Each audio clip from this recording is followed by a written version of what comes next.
Assalamualaikum warahmatullahi wabarakatuh. Halo guys, welcome back to my channel bersama Lisila Anglisa Putri. Oke, how are you today?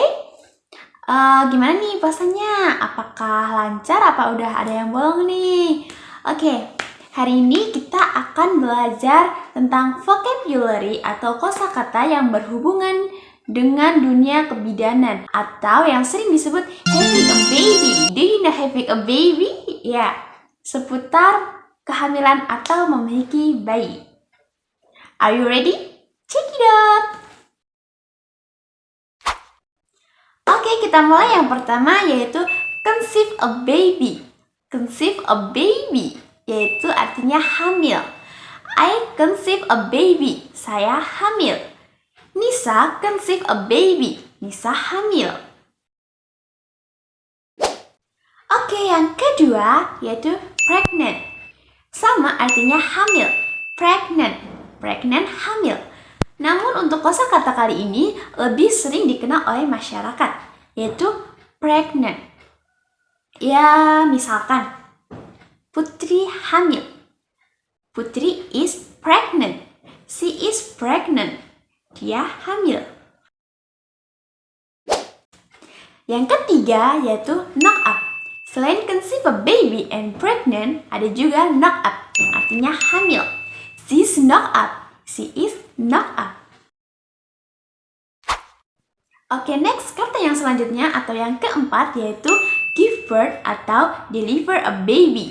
Deliver a baby, yaitu yang artinya melahirkan. Nah, misalnya she give birth, Vina give birth, Vina melahirkan, Vina deliver a baby.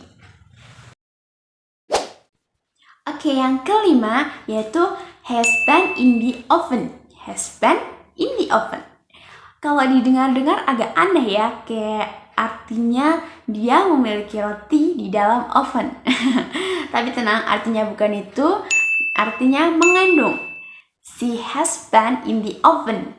Vina has been in the oven. Vina mengandung. Oke, and the next yang keenam yaitu go into labor. Go into labor. Nah, jadi untuk kosakata kali ini yaitu kalau di Indonesia atau di dunia kebidanan atau kesehatan biasanya sering disebut sebagai pembukaan, yaitu pembukaan 1 sampai 10 atau pembukaan lengkap, yaitu kayak proses persalinan lah ya. Nah, go into labor yaitu janin atau bayi ini, si bayi ini udah mulai OTW, ya OTW dong, udah mulai menuju keluar atau melalui proses persalinan.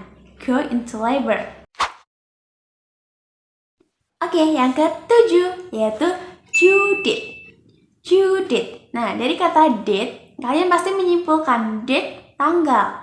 Nah, untuk konteks ini kan kita berhubungan dengan kehamilan dan persalinan, yaitu due date artinya hari perkiraan persalinan atau sering disebut dengan HPL. Untuk anak-anak bidanan atau kesehatan pasti tahu dong ya apa itu HPL, hayo, yaitu hari perkiraan lahir. Nah, hari perkiraan lahir ini bisa maju, bisa mundur, namun biasanya sudah diperkirakan, sudah dihitung oleh tenaga medis atau lebih spesifiknya oleh bidan atau dokter obgyn.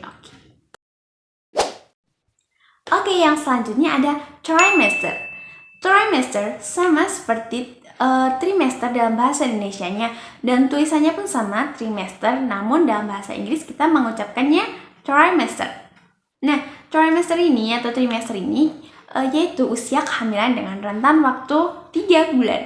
Nah, yaitu ada trimester pertama yaitu dari 0 bulan sampai 3 bulan. Yang kedua, trimester kedua yaitu mulai dari 4 bulan sampai 6 bulan.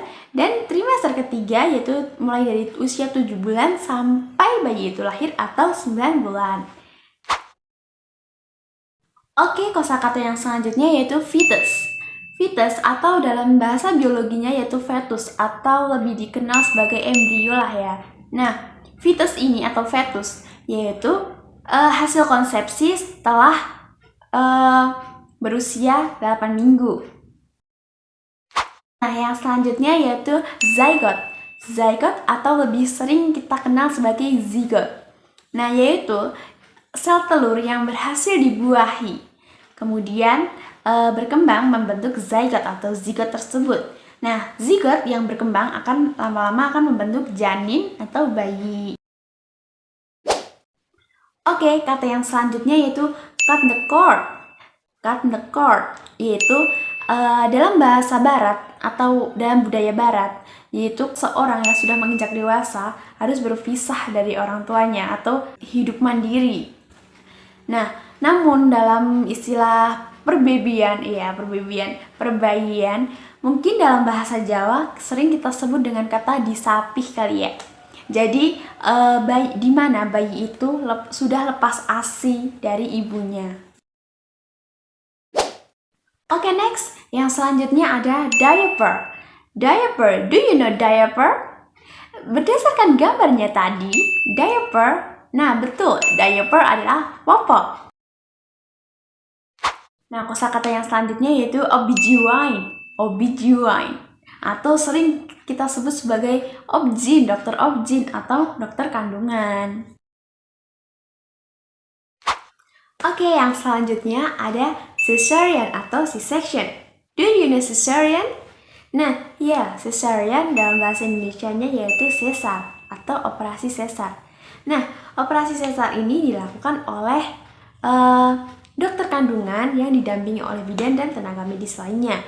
Nah, operasi sesar ini atau cesarean atau C-section dilakukan berdasarkan dua, yaitu yang pertama by kondisi dan yang kedua by request atau sesuai permintaan si ibu atau keluarga. Kata yang selanjutnya yaitu umbilical cord. Umbilical cord. Umbilical. Di sini anak kesehatan khususnya anak kebidanan pasti tahu nih, apa itu umbilical? Umbilical yaitu pusat. Ya, berarti umbilical cord yaitu tali pusat.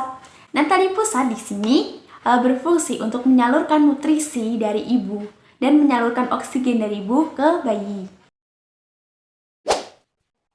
Ya, yang selanjutnya ada stroller. Stroller. Pasti istilah ini sudah sangat familiar sekali di telinga masyarakat.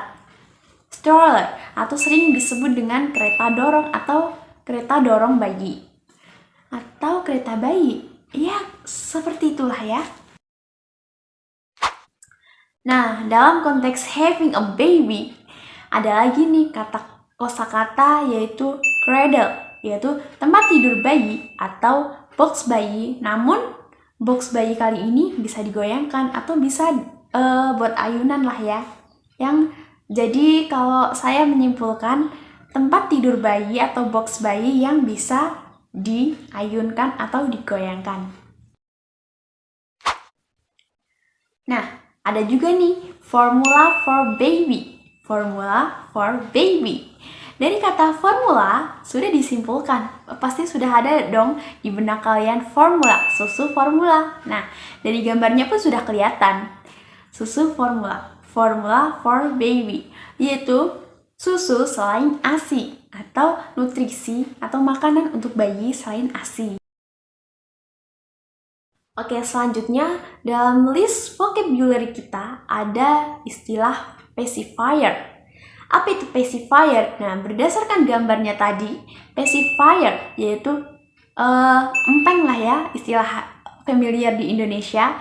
Pacifier yaitu penggantinya dot. Namun kalau dot ada isinya, bisa diisi dengan susu, air, dan lain sebagainya. Namun kalau pacifier atau empeng ini hanya digunakan untuk mainan.